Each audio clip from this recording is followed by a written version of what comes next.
hand me my screen box.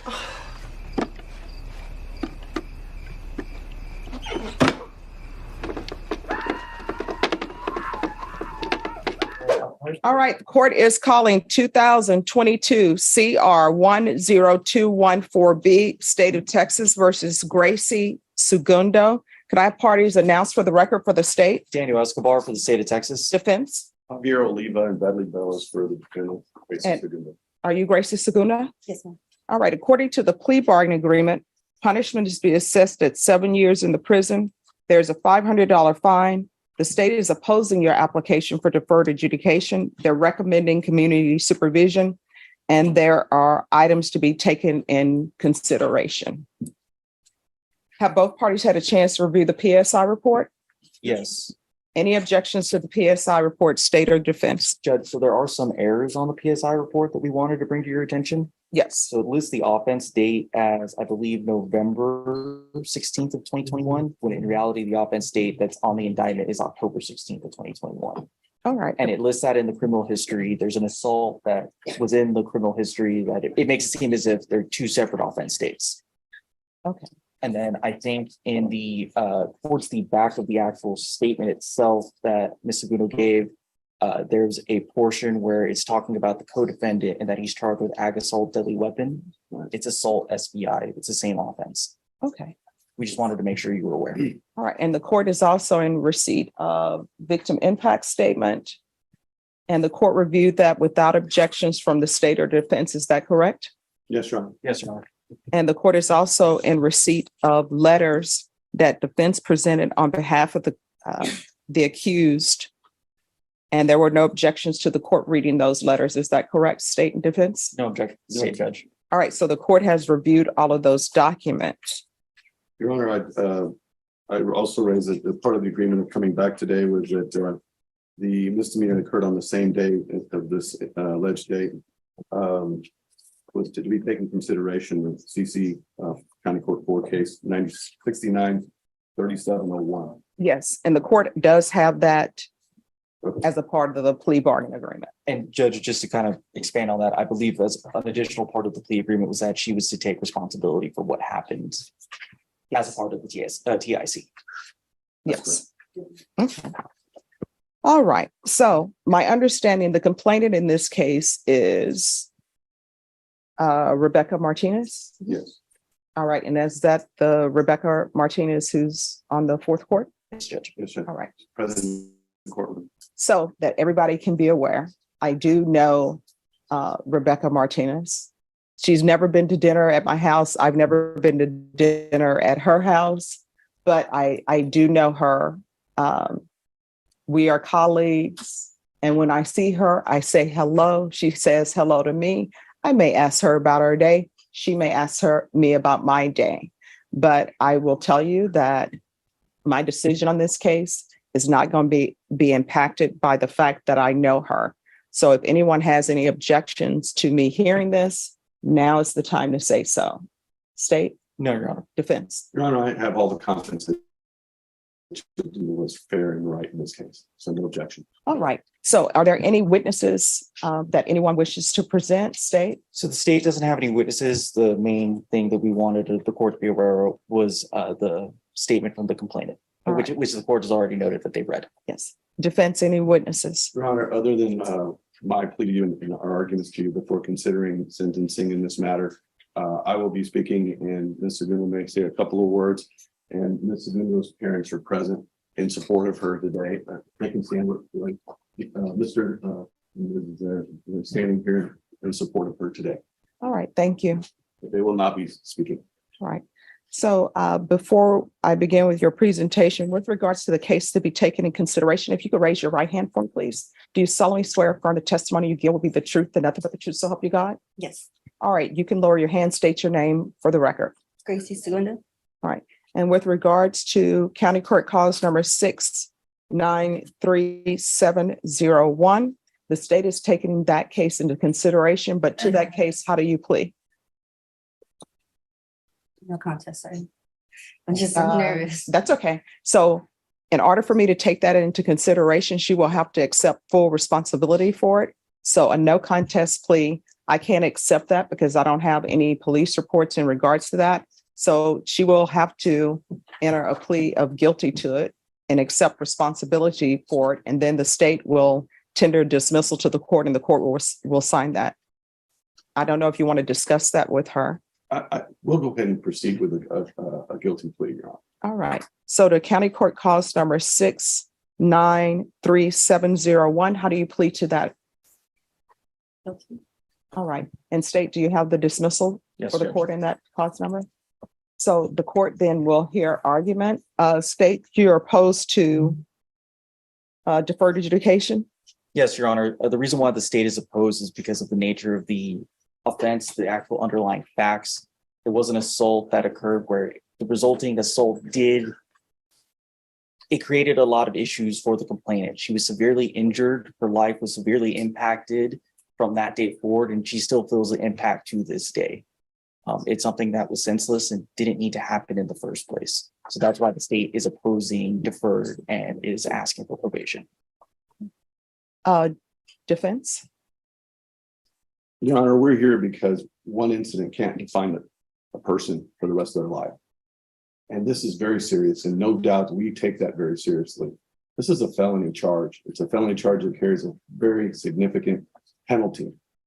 But Ms. Segundo, I think, has demonstrated a respect not only to others, but to life and to animals, and in her work and her career in taking care of pets. Rarely do I have an opportunity to where a client will provide 32 letters of reference about how wonderful she is with caring for others. And that is the life that she defines herself with. We just feel like this should not define her as a felon for the rest of her life when she has 4 children as a single mother. We know that life is difficult and it's very, very, very hard.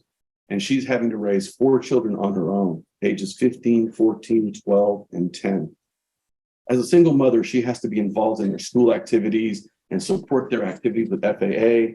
And a felon cannot be associated with children and be around them in school activities. This would drastically impair her ability to be a mother to her children.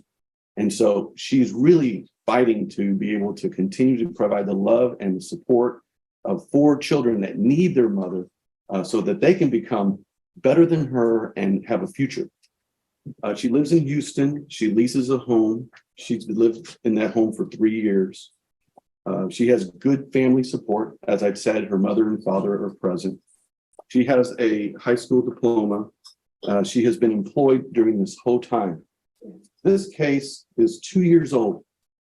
2 years this week, this happened. And it's been 2 years that she has been experiencing this, and she has complied with everything this court has asked. She's appeared in court. She's traveled from Houston to San Antonio.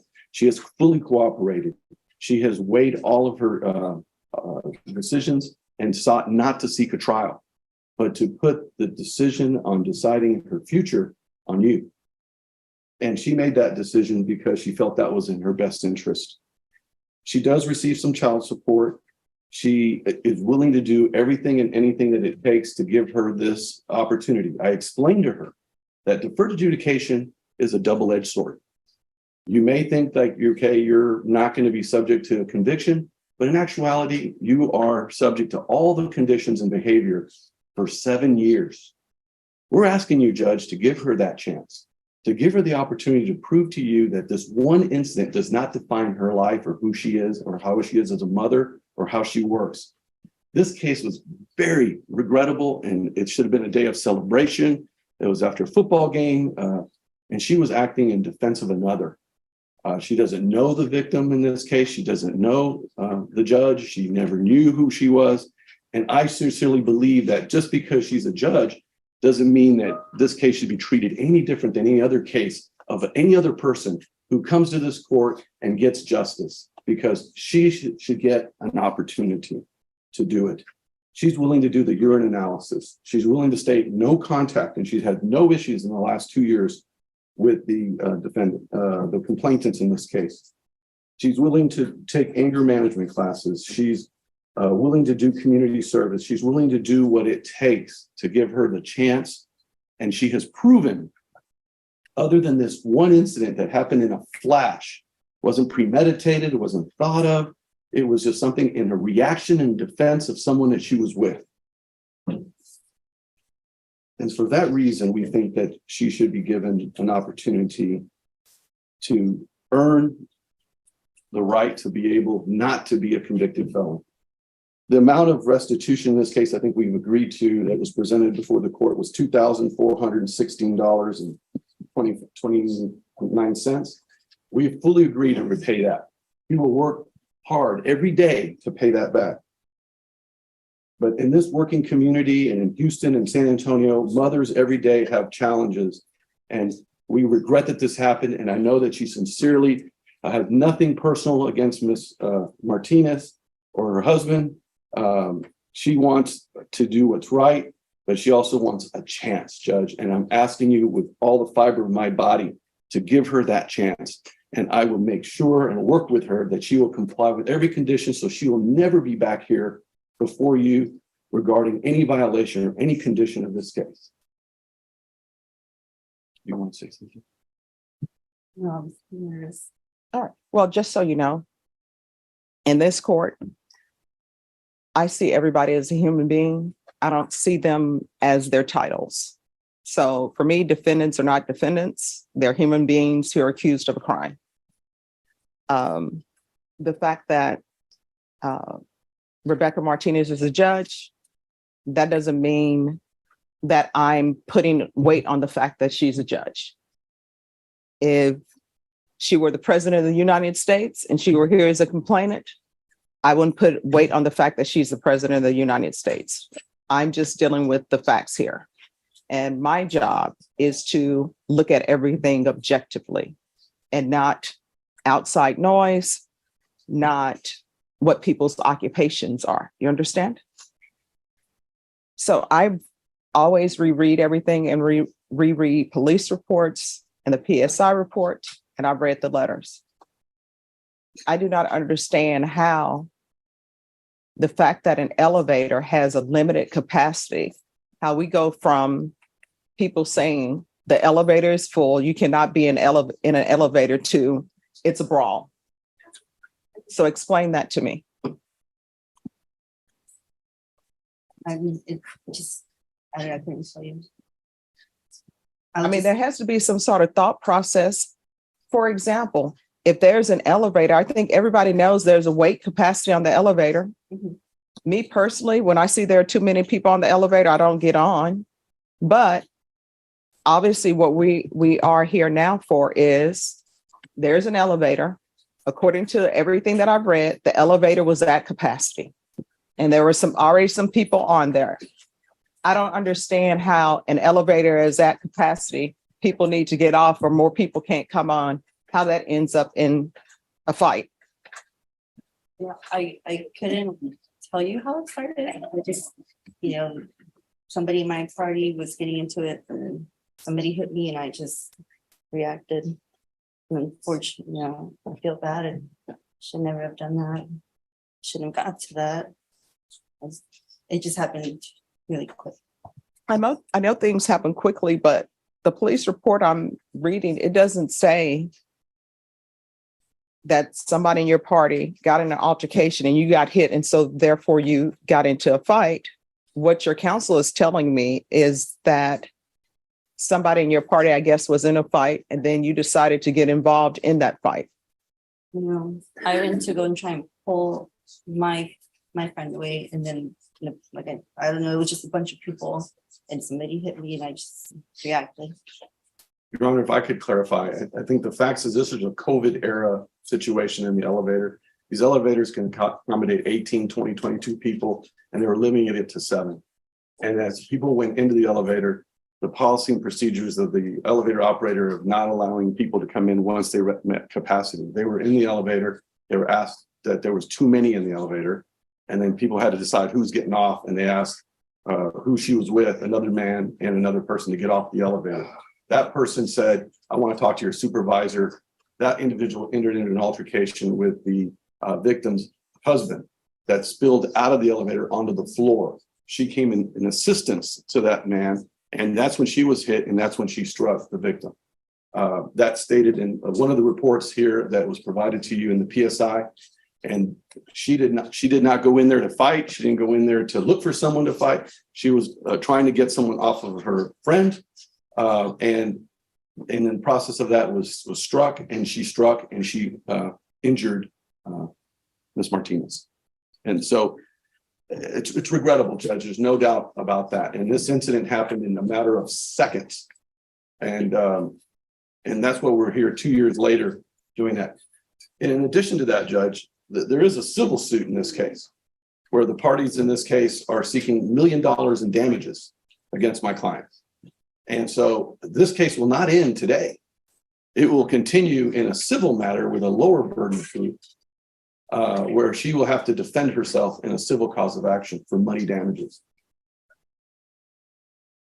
And Judge, just to clarify from the state's end, I would disagree with the characterization of how the incident started. The party was already on the elevator. The complainant's party was already on the elevator. They were asked to not enter the elevator. They weren't kicked off the elevator. They were asked not to enter. They were in the elevator. And that's what started it. And I also have a copy of the lawsuit that was filed this week before the sentencing, where they're seeking $1 million damages in civil lawsuit right here. You want to see it, Judge? It's public record. I would object just because relevance. It's a lawsuit and filed in the city court. That's a copy from the courthouse. All right. Unless there are some facts that are listed in the It pleads the lawsuit. whole case, Your Honor. Exactly what you're talking about is pled in the civil suit.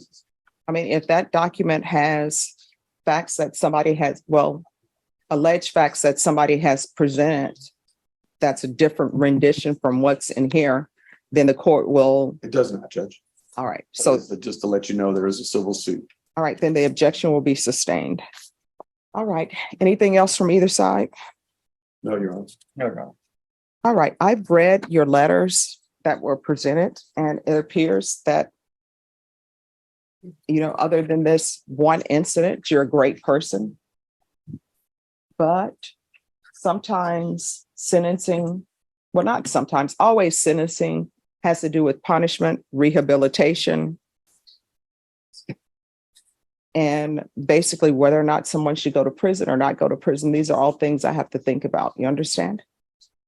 And so I have to weigh certain things. And the things that I'm weighing are the fact that there were people in the elevator and you were asked not to get on the elevator. Is that correct or is that not correct? You were on the elevator.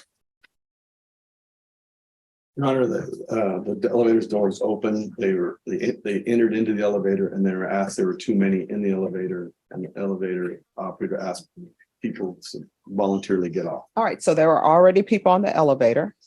Then you got on the elevator and you were asked to get out. Us just walked in at once. All right. And And then you were asked to leave. then they said we need people to get on.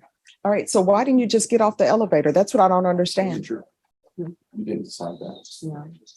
She didn't decide that. It was a person that she was with, Your Honor, who is a defendant in the case that's in another court. So my question is though, if there are too many people on the elevator, and let's say you get on the elevator, it's a group of you, the elevator is already filled.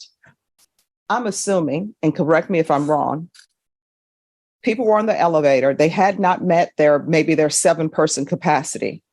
And then you and your group come on, and because of the number in your group, they've exceeded their 7-person capacity. And then they're saying, you all need to get off the elevator and wait. Why not just get off the elevator? That's what I don't understand. Even if you're with somebody in your party who says, I'm not getting off the elevator, why didn't you just get off and I'll wait for the next elevator. I'll take the stairs. I don't understand. We had already gotten off 2 floors, so we said like we've been waiting, but we didn't want to be the ones to get out. And was alcohol involved, or people just don't want to take It the was after a stairs? football game, Judge. Estate, does anybody want to? I know the complainants are here. Do they want to No, say anything to the court? no. Okay. Oh, Your Honor, may I have one moment? Yes. Your Honor, I'm going to call case once again. Okay. Your Honor, he's not a victim in this case. Why would he come to? I mean, we'll see what he has to say. I don't know if he's a relevant witness or not, but if he were present at the scene. You know, I would think that the person involved is the one who's, in this case, is the one that would need to address it. He's had his day in court. He has spoken before the court. I don't see why he needs to speak in this case at sentencing. All right, you can call your witness. State calls David Martinez. All right, Your Honor. you're welcome. If you can raise your right hand for me, please. Do you solemnly swear or affirm the testimony you give will be the truth and nothing but the truth, so help you God? I do. All right, you can lower your hand if you'll state your name for the record. David Martinez. All right, state. Mr. Martinez, from your memory, what occurred on that day? On that day, we were in line to get into the elevator. The capacity of the elevator, of course, as I mentioned, was 18. But because of the COVID era, there was an elevator attendant there. She said only 8 could be allowed in. We were 3 couples and 2 children, which were a total of 8. As we walked in, we were already in the elevator. They decide to come in behind us. The elevator attendant told them they need to step out. It's full. They had been intoxicated. Her friend. Objection, speculation. Overruled. No, they were No. Yeah, here's the thing. Where you cannot address the attorneys. Once an objection is, no problem. Once the objection is raised, just stop speaking. I'll make a ruling on the objection. And then I'll let you know if you can continue or not, if you have a question about that. That objection will be overruled. He came in, stood at the door, prevented the door from closing, began to. Objection, Your Honor. I just asked for clarification from the ones. I don't know who he is. Which key are you speaking about, sir? Her partner, there was 2 gentlemen, which was the initial one that started arguing with us. And her partner that she was mentioning that walked in and they were not, we were already in the elevator already when they decided to block the door from closing. Can't recall the individual's name, but it was a younger gentleman that was with her. He proceeded to argue with the elevator attendant about, letting them in or not, that it was BS, that they cannot be let in because there was a lot of room. And she told him they had to leave. He continued to argue with her and he said that he wanted to talk to her supervisor. And she says, if that's the case, she shut off the elevator. And that's when words were back and forth. They continued berating us. She was cussing like a sailor, as well as the other ones. We kept quiet and they started again arguing with us. We stayed in there. The kids were already getting terrified with what was going on. They started crying and they continued with their vulgar language. And I just told them one time, that's it, F you. The gentleman that was with him got upset. He literally from the outside ran into the elevator, knocked us all over and, assaulted all of us in there. I grabbed him and I pushed him out. It was not the individual that she says was in there. It was the other individual that was with him that probably hosted them to the game. And he and I went outside. And after that, what? From there, sir, is that where everything happened? Correct. Pass it with this judge. Any questions? Mr. Martinez, I'll just start right from leaving the elevator. So by the time that you set foot out of the elevator, you're in the middle of a physical altercation. Is that I was, yes, while I was on the ground. right? Okay. How much were you able to perceive about what was happening around you while you were in the middle of that? Well, I was altercation? on the If you ground. don't finish my question. All right, One we're gonna talk. So my question was, how much were you able to perceive about what was going on around you during the middle of that physical altercation? And I was not able to see when I was in the ground what was taking place after that. Okay, and we can agree that the incident in question, the basis of this criminal case here today is something that happened during the middle of your physical altercation, right? While I was on the ground, yes, and then afterward, I did get up and partially saw my wife on the ground with a bloody nose. She was in a daze, and I asked her what happened, and I told her that she got hit. She said, "Yeah, I got hit multiple times." And I said, "Well, why didn't you defend yourself?" She says, "I couldn't because I was being held down." Can you say for certainty whether or not Mrs. Segundo was acting in defense of another whenever she got involved in this incident? I'm gonna object to relevance. All right, that'll be overruled. You can answer the question if you know. I can't say that, but I can answer. Oh, and I understand, Mr. Martinez, want for justice on behalf of the injuries for your wife. I just want to make sure that we're also serving justice here for Mrs. Absolutely. Segundo today based on her amount of involvement in this incident. And There was so- no, go ahead. I'm sorry. Go ahead, please. finish. No, there was only two other parties involved, three parties, and the individual who was with me had already left. But it was only her left with her friend. And there was nobody else around. There was people watching, nobody wasn't getting involved, but they were the only ones actively, physically getting involved. But, and I know we started this conversation based off what's happening when you're leaving the elevator. Prior to the altercation and leaving the elevator, would you say that in any way Mrs. Segundo was the instigator who was trying to start this situation? I have no further questions. All right, any other questions? Nothing from the state, Judge. All right, thank you. Yes, sir. All right, any other witnesses? No, Your Honor. All right, the court will hear final argument, if there is any. Your Honor, I think it's clear that Ms. Segundo did not start this incident. That her actions occurred outside the elevator as a result of defending another person. She doesn't deny that she struck Ms. Martinez, but this was a situation where she was struck as well. And we believe that this one incident that wasn't premeditated, it wasn't started or caused by her. It reminds me of a penalty and another individual comes in their aid and then another flag comes up for a penalty and they both get penalties. And most cases in sports, that's offsetting. And I think in this case, at looking at the situation, looking at history since that day, that I think it would be fair to give this single mother a chance to continue her life and being a mother and working at her employment. So not to have this crash down on her with her children, with her workplace. We can't promise that she will keep her job upon this conviction. We cannot promise that she can be able to parent her children and be the primary caretaker of her children as a result of this conviction. But we can promise that if she is given a chance, she will do everything in her power to remain on probation for 7 years, to do what's right, so not to be considered a felon in a situation that she wished never had happened. There's no ill will here. There is no desire on her part to do anything but to move on with her life and pay what's owed, the $2,500, and do what it takes to win your trust. So we're asking, Judge, that deferred adjudication be given to this woman so that she can continue to do her life and do good for her children and her work and her community. State, any final arguments? Your Honor, the concern from the state here is, again, the facts of the case. It's that, yes, she wasn't the instigator, but she chose to take it to this level. It was her choice to take this out on the complainant. It was her choice to get involved against the complainant and to not show restraint. It's the issue that this all started over something very trivial, that if just a little bit of patience, this would have all passed over. That moment that she decided to act how she did has affected the complainant from that day until today. And it's going to affect her past this. That's why the state is asking for probation on this case and for you to not grant her deferred adjudication. All right, so what is the amount of restitution and who is the restitution to? It's to Rebecca Martinez and $2,416.29.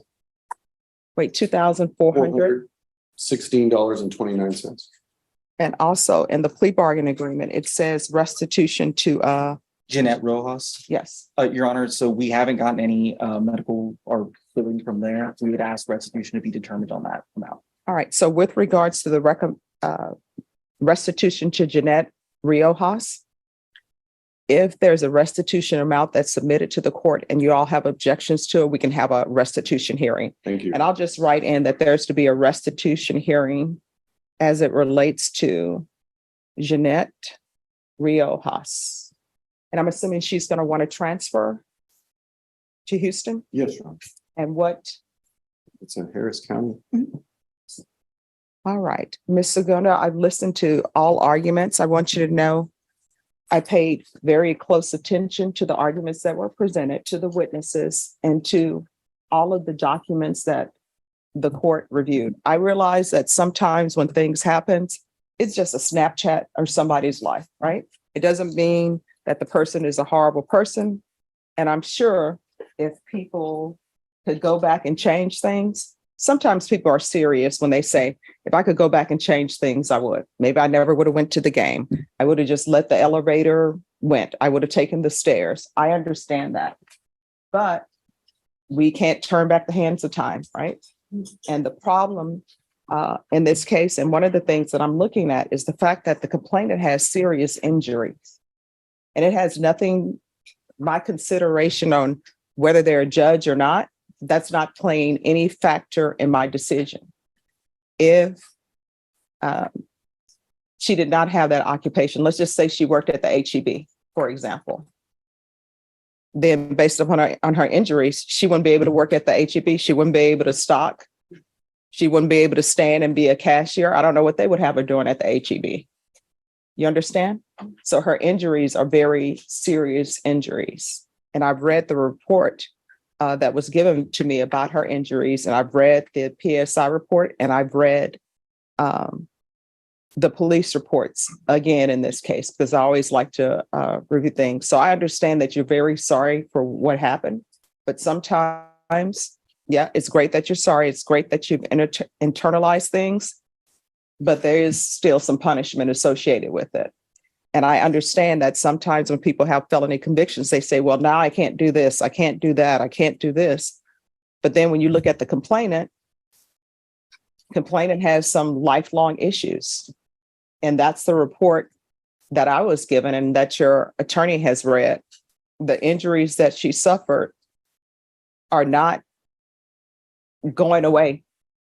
And from the report I read, it sounds like they're never going away. She's always going to have those injuries. And I think you know that when people have broken bones, there's a change in the weather, their bones ache. I have it with my fingers because at one point in time, all of my fingers were broken on my left hand. So I know when the weather is changing, it gets a little bit painful, not unbearably painful, but it does. So those are a whole host of things that happens when somebody suffers the injuries that she suffered. I understand, as I said, that you're sympathetic, and I believe that you're sympathetic, and if you could do things over, you would. But I am where I am right now, okay? All right, this is what the court is going to do. Court will find you guilty, sentence you to 7 years in the prison, suspended and probated for 5 years. There's a $500 fine that will be probated. There's a transfer to Houston, Texas, Harris County. Taking consideration County Court Cause number 693701, there's to be restitution of $2,416.29 to Rebecca Martinez. There's to be no contact with Rebecca Martinez or Jeanette Riojas. Proof of employment within 45 days. There's to be no employment as a home health care provider with minors. 100 hours of community service restitution. That'll be waived once you complete parenting classes. There's to be regular reporting by Zoom or in person, regular UAs, and restitution hearing as it relates to Jeanette Riojas. I don't see this as an anger management situation. I see this as an aberration. I think she doesn't need anger management classes. So is there anyone going to object to me not giving her anger management classes? The state won't object, Judge. All right. Probation, is there anything else she needs? No, Your Honor. Is there anything else you need from the court to be successful? All right. I'm going to show you what's entitled Trial Court Certification of Defendant's Rights to Appeal. Did you review that with your attorney? Did you understand it? And did you sign it? Yeah. All right. Because this is a plea bargaining agreement, because I followed your plea bargaining agreement, and because you waive your right to appeal, you do not have the court's permission to appeal. Because this is a felony conviction, you're not allowed to own or possess any weapons or ammunition. If you have a question of what a weapon or ammunition is, you'll need to speak to an attorney. Do you understand? Sure. All right, we can go off the record. So what I've learned in my time on the planet, it's just best when somebody says, oh, you can't do that, and you want to argue about it, pick another date to argue about it. You understand? All right, good luck to you. Can you hear it? Can you hear it? Ma'am? Ma'am? Can you hear it? No. Okay. I have no patience for that. And trust me, out of the day, I'm sitting up here, I'm the one that needs the drink.